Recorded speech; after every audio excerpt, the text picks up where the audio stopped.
Mobile planner, quick definition in less than 60 seconds. Okay, a mobile planner is another informed household construct. It's nothing more than a customized Google Sheet, and you'll find it in your shared Google Drive.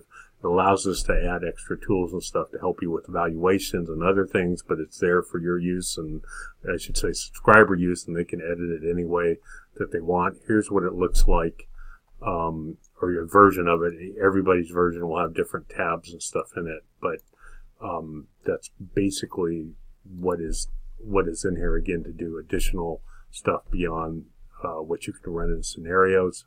Going back, in addition to that, you'll find it in the shared drive here under your personal folder where all your informed household resources will be.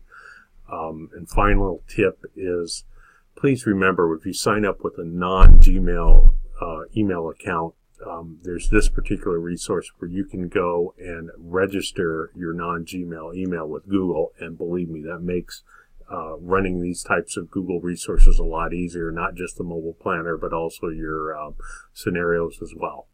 Switching back, okay, that's the contact information, and thank you for your time.